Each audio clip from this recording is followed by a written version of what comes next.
Hello বন্ধুরা, সেরেন্ডিপিস ড্রামার এখানে episode 2 কে নিয়ে ফিরে এলাম। এই ড্রামার বাকি ভিডিওগুলোর লিঙ্ক তোমরা ডেসক্রিপশন বক্সে পেয়ে যাবে। আর আমার এক্সপ্লেনেশন ভালো লাগলে চ্যানেলটিকে সাবস্ক্রাইব করে দিও। তো চলো, এখানে দেখতে পাচ্ছি হংজু সকালবেলা প্রচুর হ্যাংওভার হয়ে যায়।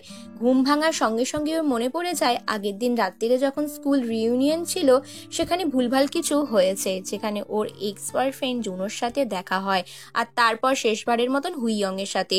হুইয়নকে ও এক্সপায়ার হয়ে যাওয়া খাবার দেয়, যে কারণে ও এম্বারেস ফিল করে। ভাবে হুইয়ং বলেছিল সকালে দেখা করবে, তাহলে হয়তো হুইয়ংই এসছে। কিন্তু হুইয়ং এখানে নিজের আঙ্কেলের সাথে সকালবেলা ব্রেকফাস্ট করছিল। আঙ্কেল বলছিল যে তুই ডাম্পলিং এনেছিস, এখানে নিশ্চয়ই কোরিয়ান খাবার খেতে তোর খুব ভালোই লাগছে। কিন্তু এই খাবারটা খেতে গিয়ে উনি ভীষণ খায়। তারপরে আমরা দেখি হংজু ওর বেস্ট ফ্রেন্ডের সাথে হেজির সাথে একটা রেস্টুরেন্টে খেতে যায়। ওর বেস্ট ফ্রেন্ড ওকে বলে, আগের দিন রাত্রিরে তুই কি করছিলিস বলতো? হংজু বলে, হ্যাঁ আমি জানি, তুই আমার খুব ভালো বন্ধু, তুই জানিস আমি নিশ্চয় আগের দিন পাগল হয়ে গেছিলাম, তাই ওই রিউনিয়ন পার্টিতে গেছিলাম। সেখানে গিয়ে জুনহোর মতন শয়তানের সাথে আমার আবারও দেখা হয়। ওর সাথে মুখোমুখি হওয়ার পর আমি অস্বস্তি ফিল করছিলাম। বাকিদেরকে নিয়ে ওকে আমি ইগনোর করার চেষ্টা করি। আমার মনে হয় ওর মধ্যে স্পেশাল কিছু নেই যেটা নিয়ে আমার ভাবা উচিত। হেজি বলে, একদমই ঠিক, ওকে ইগনোর কর। হেজি এটাও বলে, হুইয়ং এর ব্যাপারে কি ভাবিস? হুইয়ংকে যখন আমি প্রপোজ করেছিলাম, এখানে ফ্ল্যাশব্যাকে দেখানো হয় স্কুলে বার করে হংজু এখানে হেজির জন্য হুইয়ংকে প্রপোজ করে, এখানে লাভ লেটার দিতে থাকে। একটা সময় তো প্রচুর বিরক্ত হয়ে যায়। আর হেজি বলে ও একবারও উত্তর পাঠাচ্ছে না, এর কারণটা কি? তো হংজু বুঝতে পারে না। এরকম ভাবেই ক্লাসের মধ্যে সকলে ওদেরকে নিয়ে মজা করতে থাকে, ভুল মিনিং তৈরি হয়। কিন্তু পছন্দ করতো হেজি। ওরা দুজনেই বলে, আমি জানি না, চল আমরা দুজনের সাথে দেখা করি। এটা নিয়ে ওরা প্ল্যান করতে থাকে। এদিকে এখানে আমরা দেখি হুইয়ং এর আঙ্কেল বলে, তুই ওই মেয়েটার সাথে দেখা করছিস না কেন? দরকার হলো ওর ফ্রেন্ড, তুই সকলে মিলে একটা সুন্দর টাইম স্পেন্ড কর, তাহলেই তো হয়ে যায়। এবার এরা দুজনে বসে থাকতে থাকতে তখন বলে, কি করে কি করা যায়, কি করে আমরা জিজ্ঞেস করব, এটা ডেটিং এ কিভাবে হয়? ঠিক তখনই ওর আঙ্কেলের ফোন আসে। বেইকুক ওর আঙ্কেল এখানে হংজুকে ফোন করে বলে, আমার একজন ছোট্ট ভাগ্নে আছে, তাকে তোমাকে ঘোরাতে হবে, আমি তার ছবি পাঠাচ্ছি। এখানে আমরা দেখি হুইয়ং এর একদম ছোটবেলার ছবি পাঠিয়ে দেয়, যখন ও মেয়েদের মতন চুল বোঁধে ড্রেস করেছিল। তো এই ছবিটা হংজু পাওয়ার পর হংজু রাজি হয়ে যায়, বলে হ্যাঁ আমি এটা করব। ওর বান্ধবীকে বলে, তুইও চল আমাদের সাথে, ছোট মেয়েটার সাথে টাইম স্পেন্ড করতে অনেক ভালো লাগবে। পরদিন সকালে হুইয়ং তাড়াতাড়ি করে ঘুম থেকে উঠে প্রিপেয়ার হয়ে নেয়। রেডি হয়ে যাওয়ার পর হুইয়ং এখানে দরজা খোলে। দরজা খোলা দেখে হংজুর বাড়ির সামনে এসে অবাক হয়ে যায়, বলে আমার কি কোথাও ভুল হচ্ছে? এখানে আমাদের বেইক আঙ্কেল তো অন্য কারোর ছবি দিয়েছিল। হুইয়ং বলে, হ্যাঁ এটা আমারই ছোটবেলার ছবি। এটা দেখে হংজু বলে, আশ্চর্য তো, তাহলে তোমাকেই এখন আমাকে সারা শহর ঘুরিয়ে দেখাতে হবে? এটাই তো ডিল ছিল। এরপরও হেজিকে ফোন করে। হেজি বলে, জানি না, আজকে আমার বাবার সাথে বেরোনোর কথা আছে, বাবার সাথে টাইম স্পেন্ড করতেই হবে। তো এরপর এখানে কিছু না পেয়ে হংজু আর হুইয়ং এখানে দুজনে একা ঘুরতে বেরিয়ে যায়। ওরা সাহারা শহরে কোথায় যাবে তার দায়িত্ব এখানে সম্পূর্ণ হংজুর ওপর ছেড়ে দেওয়া হয়। তো এখানে হুইয়ংকে হংজু একটা সুন্দর অ্যামিউজিং পার্কে নিয়ে যায়। সেখানে গিয়ে ওরা প্রচুর রাইড নেয় আর প্রচুর এনজয় করে, সারাটা দিন ওদের খুব সুন্দর কাটে। এরপর এখানে বারবার করে হংজু হেজিকে ফোন করতে থাকে, কিন্তু হেজি এখানে হাইকিং এ গেছিল, যে কারণে ও ফোনটা দেখতে পায় না, পাহাড়ে চড়তে ব্যস্ত ছিল। এদিকে হুইয়ংকে ওর আঙ্কেল ফোন করে করে এসএমএস করে করে বারবার জিজ্ঞেস করতে থাকে, কিরে কেমন কাটছে দিনটা? তো এই ব্যাপার নিয়ে হুইয়ংকে জিজ্ঞেস করে যে তুমি বলো এর পরে কোথায় যেতে চাও। তো হংজু বলে, তুমি যেখানে নিয়ে যাবে, যা বলবে তাই। এরপর ওরা দুজনে স্পাইসি নুডলস খেতে থাকে আর এটা নিয়ে কম্পিটিশন হয়। কিন্তু হুইয়ং এখানে ঝাল লেগে যায়, জল খেয়ে ফেলে। প্রথমে তো ভেবেছিল যে আমি এটাতে জিতে যাব, আর এটাতে ওরা বেট লড়ে বলেছিল যে জিতবে তাকে অপরপক্ষের উইশ রাখতে হবে। যেহেতু হংজু জিতেছিল তাই জন্য ওরা এখানে কোরিয়ান ট্র্যাডিশনাল ড্রেস পরে নেয়। জোশিয়নের মতন ড্রেস পরে ওরা দুজনে চলে যায়।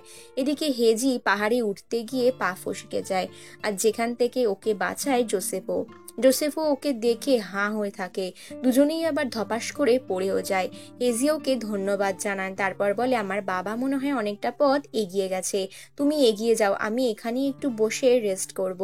ঠিক তখনই ও ফোনটা অন করে দেখে হংজু মেসেজ করে লিখেছে যে ও এখানে হুইয়ং এর সাথে অ্যামিউজিং পার্কে গেছে, চাইলে এখানে হেজিও আসতে পারে। এবার নামার সময় ছুটতে ছুটতে হেজি নেমে যায়। এদিকে ওইখানে আমরা দেখি ট্র্যাডিশনাল ফটোগ্রাফি চলতে থাকে। হংজুকে হুইয়ং অনেক ছবি তুলে দেয়, আর হংজুর অ্যাটিটিউড দেখে ওর অতীতের কথা মনে পড়ে যায়। আসলে এখানে হংজু যে হুইয়ং এর ক্রাশ ছিল সেটা তো আর অস্বীকার করা যায় না। ঠিক তখনই যখন হুইয়ং ছবি তুলছিল তখন ওর এক্স বয়ফ্রেন্ড জুনহোর ফোন আসে। ফোনটা কেটে দিয়ে এখানে হংজু বলে হুইয়ংকে, তুমি আমার ফোনে কেউ ফোন করলে একদমই রিসিভ করবে না, সবকিছু ব্লক করে দাও। এখানে আমরা দেখি হুইয়ং এর এরপর হংজু কিছু ছবি তুলতে থাকে। ছবি তুলতে তুলতে ওকে দেখে ইমপ্রেস হয়ে যায়, কারণ ওকে অনেক হ্যান্ডসাম লাগছিল। এরপর দুজনেই প্ল্যান করে কোথায় যাবে, কিন্তু তখনই ঝমঝম করে বৃষ্টি এসে যায়। গাড়িতে বৃষ্টির মধ্যে যেতে যেতে দুজনেই ছবিগুলো ঘুরিয়ে ঘুরিয়ে দেখতে থাকে। তখন ও বলে যে আমরা তো প্রমিস করেছিলাম বা ভেবেছিলাম আর কখনো আমাদের দেখা হবে না, তাহলে কি করে কি করা যায়, আমরা কি আবারও দেখা করব? হয়তো আমি তো বিদেশে ফিরে যাব ইউএসএ তে। এদিকে জুনহোকে দেখি ও হংজুর বাড়িতে দেখা করতে এসেছে। ইজু এখানে হংজুর বাড়ির বাইরে অপেক্ষা করছে। জুনহোকে দেখে বলে, তুমি কেন ওর জীবনটাকে আবার নষ্ট করতে এসেছো? ও তোমাকে ছাড়া বেশ ভালো আছে। জুনহো বলে, আমি জানি সেটা, ও আমাকে এখনো মিস করে। তারপর আমরা এখানে দেখি হুইয়ং আর হংজু একটা জায়গায় দাঁড়িয়ে টাইম স্পেন্ড করে। দুজনেই এখানে গল্প করতে থাকে। তখনও বলে, তোমার মনে আছে আমরা যখন দেখা করেছিলাম? আচ্ছা তুমি এটা বলো তো, এইবারে প্রথমবার দেখা হওয়ার পর আমি তোমাকে কি সব ভুলভাল কথা বলেছি?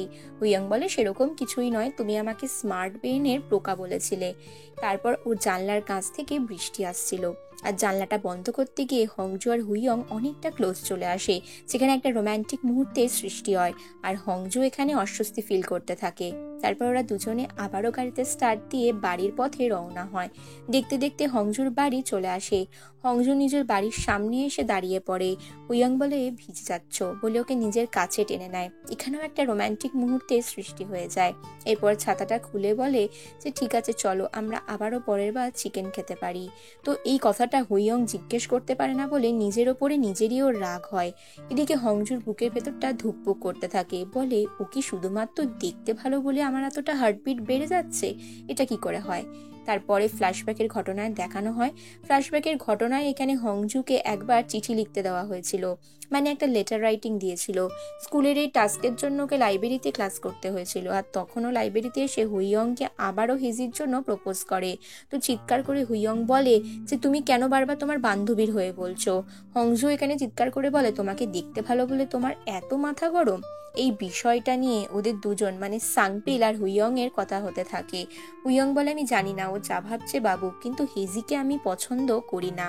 এরকমই একদিন মাঠের মধ্যে যখন হুইয়ং দৌড়চ্ছে, তখন ও হংজুকে বসে গল্প করতে দেখে। হংজুকে দেখে ওর প্রচুর ভালো লাগে, কিন্তু হংজুর পেছন পেছন ছুটে আবার ওর বান্ধবী হেজির জন্যই লাভ লেটার দেয়। এরকম ভাবে প্রায় বহুবার হতে থাকে। লাইব্রেরিতে চিঠি দেওয়াটা বারবারই হতে থাকে। তো লাইব্রেরিতে এরকমই একটা দিন হংজু পড়াশোনা করছিল। হুইয়ং এখানে দেখে যে ও পড়তে পড়তে কখন ঘুমিয়ে পড়েছে। তো ঘুমে ঢলে পড়ে যাচ্ছিল, টেবিলে মাথাটা ঠুকে যাবে বলে নিজের হাত দিয়ে ওর মাথাটাকে বাঁচিয়ে নেয়। পাশে দেখে যে একটা টপিকের ওপর ও লেটার লিখতে লিখতে ওখানেই থামিয়ে দিয়েছে। তো সেই বিষয়টার ওপর হুইয়ং চিঠিটা কমপ্লিট করে সেটাও সাবমিট করে দেয়। তো হংজু যেহেতু ঘুমোচ্ছিল, তাই ঘুম থেকে ওঠার পরে ও এখানে কাউকেই দেখতে পায় না। আবার নিজের লেটারের ওই পেপারটাও পায় না, ভাবে হয়তো হারিয়ে গেছে, কিন্তু সেটা এখানে অলরেডি সাবমিট হয়ে গেছে। তারপরে সিনে আমরা আবারও হুইয়ংকে দেখি। হুইয়ং এখানে ছবিগুলো দেখতে থাকে, ভাবে আমি কখন এরকম হ্যাঁ করে হাসছিলাম। তখন ওর মনে পড়ে যায় যে হংজুর পড়ে যাওয়া দেখে। তারপরে সিনে আমরা জুনহোকে দেখতে পাই। জুনহো এখানে যেই অফিসে হংজুর চাকরি করতো সেখানে চলে আসে। সেখানে ও একটা নিজের কাজ সংক্রান্ত ব্যাপারের জন্য আসে। সেদিন অফিসের সকলেই ওকে ইগনোর করছিল। এখানে হংজুর বস ওকে ডেকে পাঠায়, বলে আমাদের একজন স্পেশাল গেস্ট এসেছে। জুনো বলে, আমি ওনাকে আগে থেকেই চিনি। তো হংজুর এবার আগের কথা মনে পড়ে যায়, যখন জুনহো ওকে কোনো কিছু না বলে অপরাধীর মতন দাঁড় করিয়ে ওকে ছেড়ে বিদেশে চলে গেছিল শুধুমাত্র নিজের কেরিয়ারের জন্য। তাই জন্য আজকেও জুনোকে ইগনোর করতে চায়, শুধুমাত্র প্রফেশনাল রিলেশনশিপ বজায় রাখতে চায়। তারপরের সিনে বেইকুককে দেখি। বেইকুক অফিসে এসে দেখে হুইয়ং চুপ করে বসে আছে। হুইয়ং বলে, আমি এখনই ইউএসএ ফিরে যাব না, আমি আরো এক সপ্তাহ থাকতে চাই, আমার এখানে কিছু দরকারি কাজ আছে। আর সেই কাজটা যে কি সেটা আমরা সকলেই বুঝতে পারছি। এদিকে হংজুর পেছন জুনো ছাড়ে না। জুনো এখানে শুধুমাত্র হংজুর কাছাকাছি আবারও আসার চেষ্টার জন্য ওকে আবারও নিয়ে ক্যাফেতে যায়। ক্যাফে থেকে আলাদা করে কথা বলতে থাকে। তো জুনোকে হংজু সাফ সাফ জানিয়ে দেয় যে আমার তোমার প্রতি আর কোনো ইন্টারেস্ট নেই, কিন্তু জুনো এটা মানতে চায় না, বলে এই পুরনো লেটারটা কি, যেগুলো তুমি আমি ওখানে চলে যাওয়ার পরও পাঠাতে। তো হংজু এখানে কি উত্তর দেবে ভেবে পায় না। এদিকে ওদের দুজনকে একসাথে ক্যাফেতে হুইয়ংরা দেখে নেয়। আঙ্কেল বেইকুক আর হুইয়ংকে দেখে জিজ্ঞেস করে আপনারা এখানে কি করছেন। জুনহো তখন ওর হাত টেনে বলে তুমি আমাকে উত্তর না দিয়ে যেতে পারো না।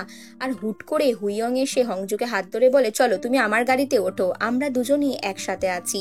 আর হংজু এটা স্বীকার করে নেয়, বলে হ্যাঁ চলো যাওয়া যাক। আর এরই মাধ্যমে আমরা ফ্ল্যাশব্যাকে দেখি যখন ওরা দুজনে বারবার করে এরকম ঘটনা ঘটেছে, যখন ওরা দুজনে ক্লোজ এসেছে এরকমটাই হয়েছে। আর এখানে এই পর্ব শেষ।